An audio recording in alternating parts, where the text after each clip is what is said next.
Welcome to Talking Beat, the podcast for the Portland Police Bureau.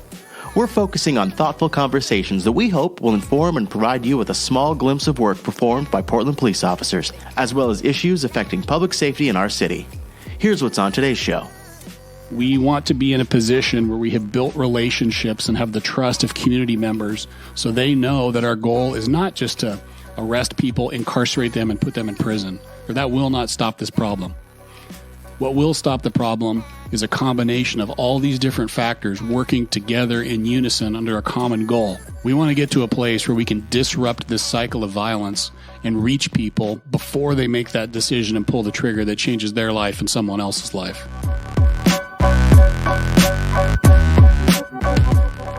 On today's podcast, we have Assistant Chief Andy Shearer. Andy oversees the Bureau's investigations branch, which includes detectives, family services, the transit police, property evidence, and the tactical operations division. What we're focusing on today is gun violence, and specifically the Gun Violence Reduction Team, or GVRT as we call them. We're also talking to Sergeant Ken Dulio and Officer Jason Hubert. Thank you all for being here today. Let's start with the boss. Andy, tell me about the shootings in the city. How many are we talking about? Well, shootings in the city of Portland, I mean, in perspective, we fall right between New York City and Austin, Texas, in terms of violent crime. I think we're 21st in the nation in terms of violent crime, so we're relatively low as far as major-sized cities go. But that being said, we have big city problems here. In 2019, there were 426 reported incidents of gunfire right here in Portland. 110 people were struck by gunfire during this year as well, which means on average a little over every 3 days, somebody's actually getting struck by gunfire here in the city of Portland. I think people will be surprised at that number. It's a very large number. Where are they occurring and who's impacted? I think you might be surprised that they're actually occurring in all corners of the city, both sides of the river, North Portland, East Portland, downtown. They're not confined to just one geographic area. You know, there's 426 reported incidents of gunfire in the city, and 110 people got struck. Of those 110 people, 88 of them survived their injuries, but there's, of course, you know, the lasting, physical trauma and emotional trauma that they and their loved ones are going to have to live with for the rest of their lives. But I think what's almost as disturbing as those numbers is the number of people. We have 272 people that we know of that were intended victims that were shot at that didn't get struck. That's 272 people that narrowly missed losing their lives to gunfire. And we know of another 140 unintended victims. So those are people that might not even have been associated to the person that was shooting the gun. They were just downrange from that gunfire and were fortunate enough to be missed.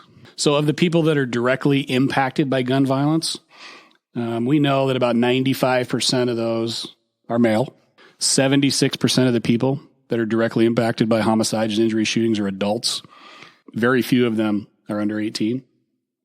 This is going to probably be surprising to a lot of people. The average age of a person impacted by a homicide, whether as being a victim or a suspect, is 35 years old.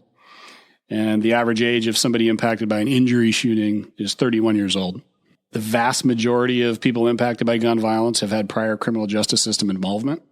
When it comes to homicides, the suspects and victims, or we say people that are impacted by homicides directly, are about 48% Caucasian, 38% African American. And when it comes to injury shootings where people didn't actually die, the people directly impacted are about 51% African American, 39% Caucasian. We know here in Portland that the African American population makes up about 5.7% of the overall population. The disparity that exists in how much they are directly impacted by gun violence here in the city of Portland is, frankly, staggering. And there is no group more directly and disproportionately affected by gun violence here in Portland than African American males. Those numbers are staggering. So let's talk about the response. I know the Police Bureau did some reallocation and made some changes to the Gun Violence Reduction Team. Tell me a little bit about what happened in 2018. Well, in 2018, after a review of shootings that had been occurring in the city, we realized that there had been a steady escalation in the number of shootings between 2013 and 2018. So we wanted to be more deliberate and focus specific resources on combating gun violence overall. We used to have what we referred to as the gang enforcement team, and their job was to focus on essentially gang members involved in criminal activity. It wasn't necessarily shootings, but if you were a gang member involved in criminal activity, that was their focus. What we did is we took the gang enforcement team, the members of the gang enforcement team. We added detectives to the team. We added several officers and made the very deliberate decision that the gun violence reduction team was going to be focused on gun violence in the city of Portland, regardless of what the cause was or what the reasons were for that violence were. What are the advantages of doing that? What was the advantages of bringing that whole team together like that?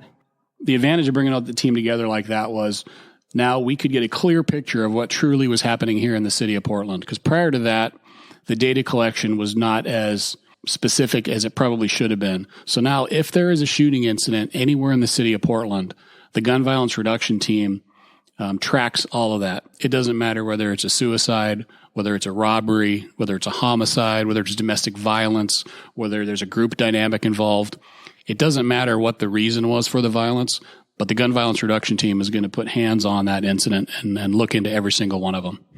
Okay, so there's a 911 call about a shooting. Talk me through what happens then. Typically, when there's a shooting incident that occurs, somebody calls 911, whether it's a neighbor, a passerby, somebody hears shots. So your uniformed precinct personnel are typically the first ones on scene. They try to secure the scene, make it safe, render immediate aid to anybody who might be injured, and shortly thereafter, GVRT is notified. Sometimes we have GVRT members working that actually come right to the scene without even being notified, but other times, depending on the hours of the day, they might get paged out to respond. When GVRT responds to the scene, they take over responsibility for that entire investigation. They canvass the neighborhoods. They look for witnesses. They try to recover any security video footage that people might have that might have captured the incident. They're very deliberate about collecting up all the forensic evidence that's there at the scene. I think people are familiar with shell casings, so all the shell casings are recovered. There's a national database that's run by the Bureau of Alcohol, Tobacco, and Firearms. So through our partnership with them and the U.S. Attorney's Office and others, we've been able to acquire cutting-edge technology right here in the city of Portland that those members of GVRT utilize to process that evidence that we recover at the scenes. And through that evidence that we recover, we're oftentimes able to generate leads that might not previously have existed. And something else we're able to do is to tie shootings together. And what we found on numerous occasions is that some of these guns that are used in gun violence here in the city of Portland are used many, many times, which is telling us that there's people in the city that are serial shooters, that there's a relatively small number of folks that are probably responsible for the bulk of the amount of shootings that happen right here in the city. Depending on the motive behind the shooting that occurs has a lot to do with who we assign to the case. We have a domestic violence reduction unit here in the city of Portland. So if we know this is a domestic violence related shooting, we have the detectives that are assigned to the domestic violence unit investigate that. If it is a homicide, of course, we've got homicide detectives that investigate that. But the reality is that the bulk of these shootings, way over 200 shootings each year, fall to the gun violence reduction team. The shootings fall into a category where we can't clearly define what the motive was initially a lot of times. And so GVRT is the responsible unit for investigating almost all the shootings in the city of Portland. Tell me about those investigations. What are some of the challenges? Well, there's a lot of challenges with these shooting cases because they're time consuming and labor intensive. But part of the reason for that is a lot of times the witnesses refuse to share what they know, which creates obviously added difficulty and delay in solving these cases.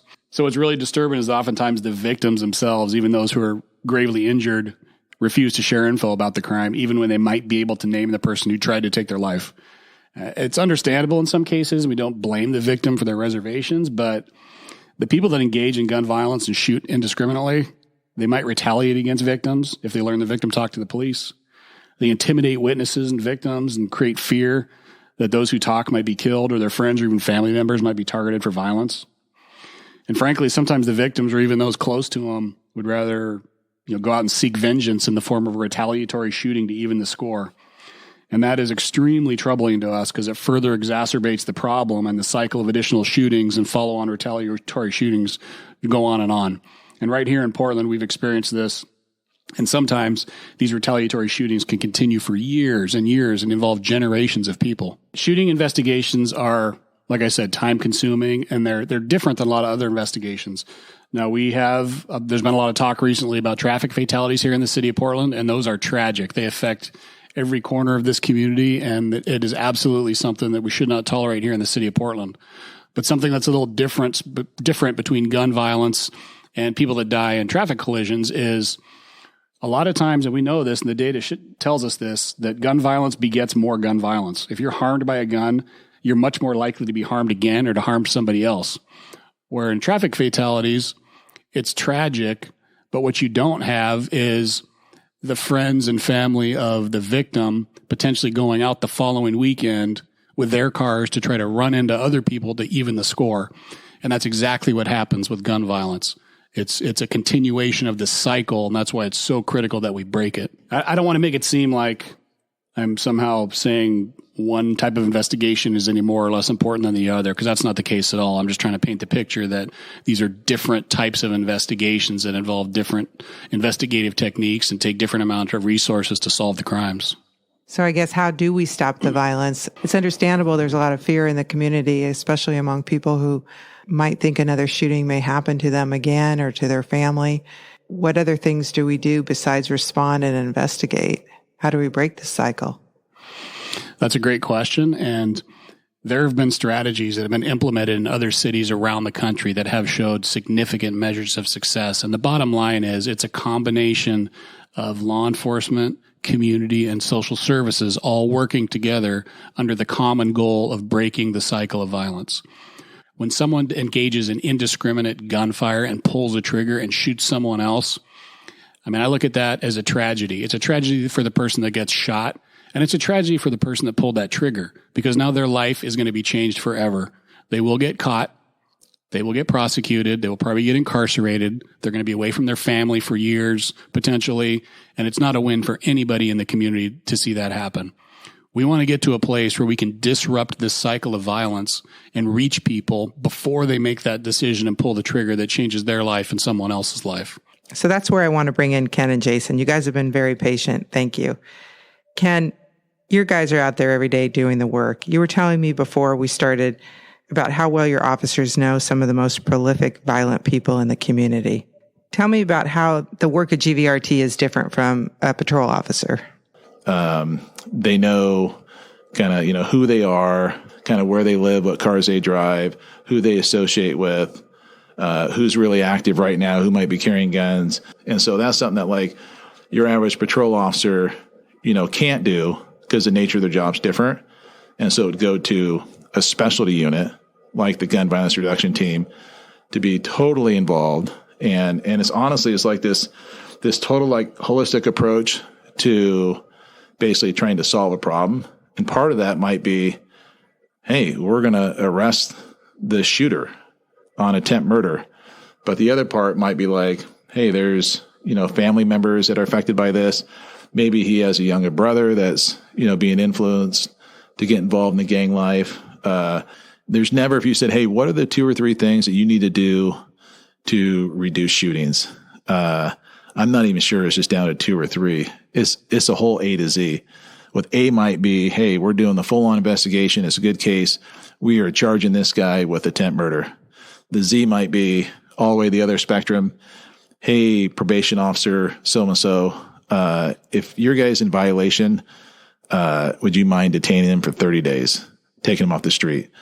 And you might say, well, gosh, 30 days compared to maybe, a conviction for attempt murder is a big difference. But if it interrupts that cycle of violence for even a short time, that could be effective.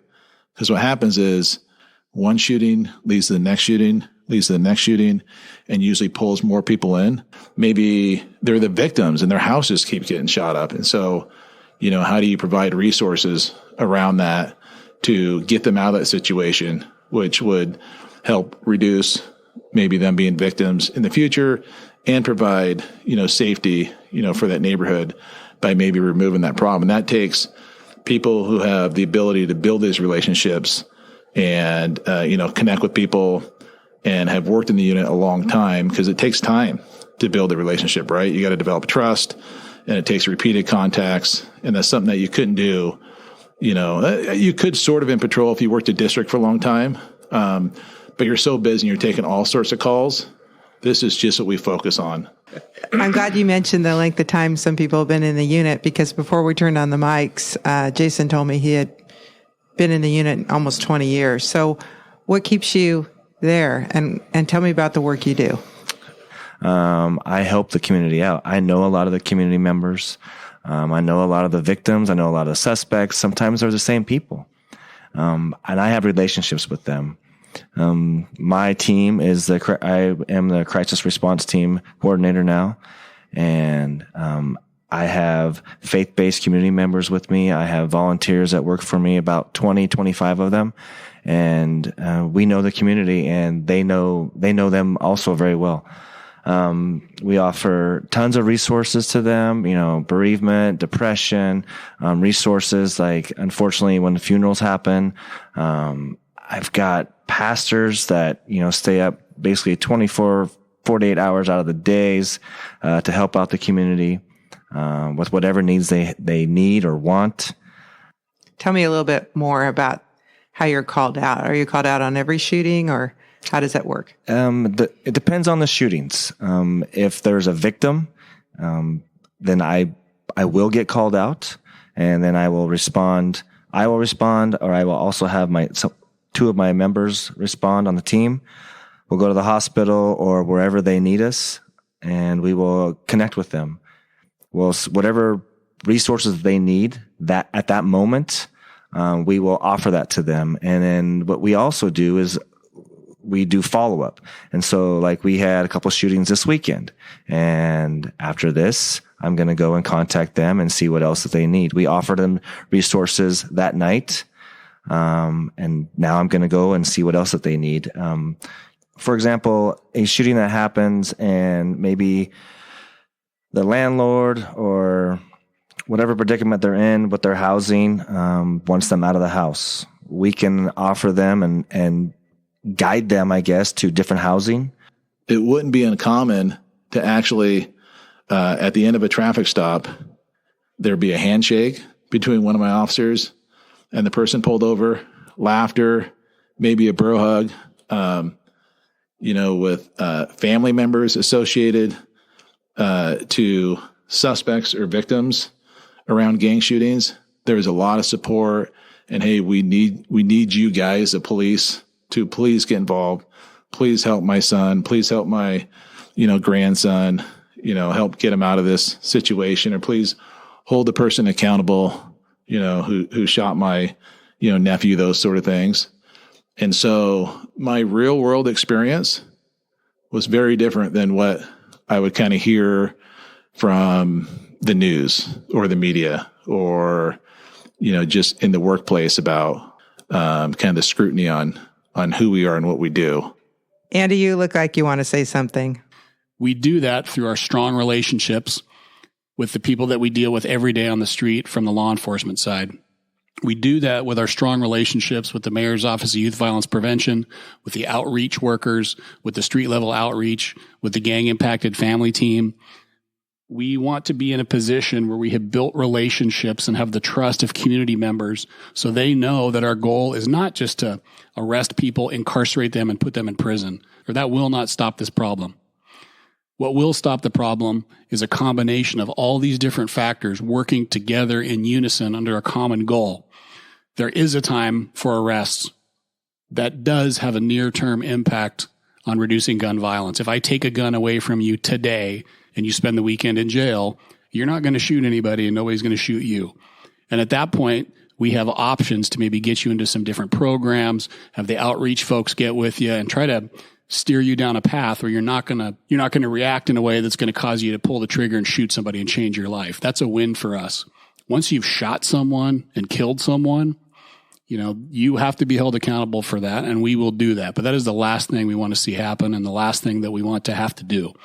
But the reality is, it is a multifaceted effort that can only be successful if community stands up and demands that we stop this gun violence, if we fully fund our social service providers and support them in a meaningful way so they can provide the services needed, and we support our police department because they have a job to do to keep our streets safe. I'm glad you brought up funding, because there's a lot of costs related to this in the toll of human life and the trauma that we talked about. there's financial costs associated with shootings in the city. Talk to me about that a little bit. The financial costs of shootings are frankly staggering. And I know there's one organization called the National Institute of Criminal Justice Reform that has done cost of violence studies for numerous cities around the country. And it varies a little bit from city to city, but it's pretty consistent that a homicide of a single person costs that community economically about $1.5 million for one homicide. That's the initial police response. That's the medical response. That's the police investigation. That's hospital expenses, district attorneys, judges, incarceration, jail. All those combined for one homicide costs $1.4 million. And for an injury shooting where someone doesn't die, it's approximately $700,000. So when I talk about the 110 people that were struck by gunfire last year, 22 homicides at over $1 million each, and the 88 injuries that occurred. I don't have a calculator in front of me, but we're talking tens, if not hundreds of millions of dollars that gun violence costs our communities. And so even reducing shootings 5 or 10% can then free up resources that our community could use in better ways. Yeah, not to get into dollars and cents here, but what you're saying is that we could use that money to actually provide resources to people who need it to stop the cycle. It's kind of a catch-22. So of the work they're doing, what are some of the misconceptions do you think that's out there about the work those officers are doing? Well, I think there's a misconception that we have a unit that's out there conducting a high volume of stops, searching people, frisking people. That's not the case. I mean, GVRT is a specialized investigative unit that does not conduct random patrol, nor does it conduct random enforcement. I mean, its focus is very deliberately on the disruption and investigation of serious violent crimes where firearms are used. I mean, take traffic stops, for example. There's a lot of talk about traffic stops. The reality is in Portland, vehicles are used in the majority of shootings. People involved are likely to either drive or be a passenger immediately before or immediately after a shooting. And so vehicle stops are one of the lawful tools that we use sometimes to try to intervene and prevent these shootings before they occur. And if we conduct them properly and we follow ethical policing practices, can prevent some shootings, and we know that they have done so right here in Portland. GVRT doesn't engage in zero-tolerance sweeps or what's been referred to as just stop-and-frisk type policing that you've heard about in the news in other cities. And the reality also is not all contacts are enforcement-based. Some of them occur specifically with the goal of creating dialogue, building relationships, and even providing space for intervention with the hopes of disrupting this cycle of violence. So it's no secret that the Police Bureau is struggling with our staffing issues, and a lot of people are weighing in about where we should deploy our resources, and some people think that maybe the gun violence reduction team isn't necessary. So tell me what it looks like. How do we respond if there isn't a GVRT? If there was not a specialized unit that was focused on responding to all these shootings, we know that the amount of shootings and injuries and deaths would increase right here in the city of Portland. There's been cities in the recent past, 2 in California that I'm thinking of, that both had to reduce their staffing sizes and did away with their gun violence reduction units. Both agencies saw record numbers of homicides in the year immediately following that. And one of those cities even set a new record the second year after they did away with that team. Both cities saw the need. They brought the teams back, and they were able to reduce the number of shootings once they had these specialized units that focused very deliberately on the people that were the serial trigger pullers in their community. Or when these agencies restored their proactive units that focused on gun violence, along with outreach workers and community efforts, they experienced significant declines. The partnership between the community outreach and then data-driven, very deliberate law enforcement efforts are critical in addressing this type of gun violence. If you're injured, you might go to the ER, and the ER doctor is going to try to take care of you, just sustain life and give you any initial treatment you need. Further follow-up, you're going to go see a professional in that field, whatever it is. And that's kind of like the difference between patrol and a special unit. So if there's a shooting, patrol is going to go there and just, do the basics of, protect the public, save lives, secure the crime scene, those sort of things. But patrol is really busy and they're understaffed. And so they might go from that shooting to another call to a different call, maybe another shooting later in the night, and they don't have the time or the resources or the long-term built-up, knowledge base and experience to really provide the follow-up investigation that those shootings need.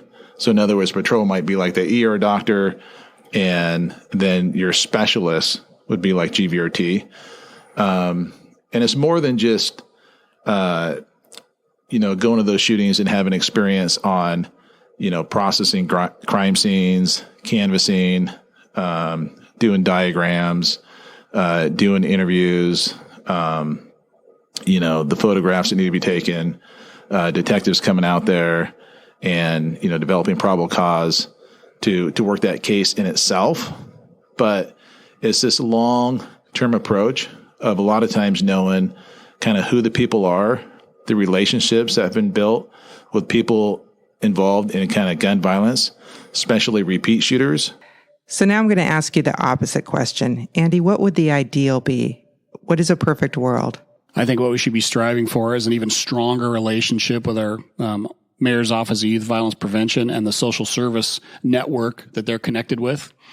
I think in a perfect world, we're able to find folks that we know are at high risk of being impacted by gun violence. Those that have pulled a trigger and caused trauma or death, law enforcement has a job to do, and we're going to have to find those people and hold them accountable through the criminal justice system. But those people that are at high risk, that haven't quite crossed that line yet, I think there's room, or I know there's room for community and the social service providers to impact those people's lives in ways that's going to prevent them from making that bad decision or even potentially getting themselves killed by being in the wrong place at the wrong time. Let's end with an appeal. What would you like to say to people listening? My call to action for the people of the city of Portland is to not stand for gun violence.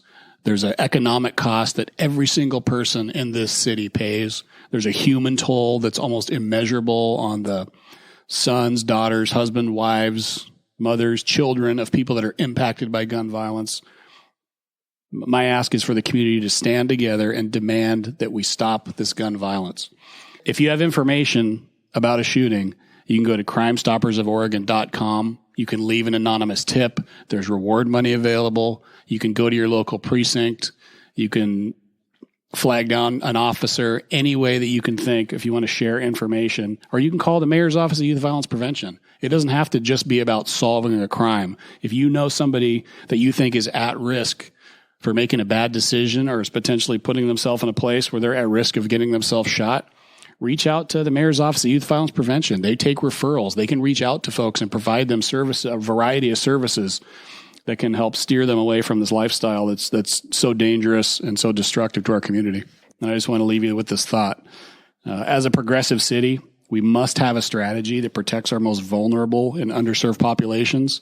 And as your police bureau, we're doing everything we can to pull together a collaboration of both law enforcement, community, and social service partners to be able to effectively break the cycle of violence. This has been a really great conversation. Thanks for talking with me today.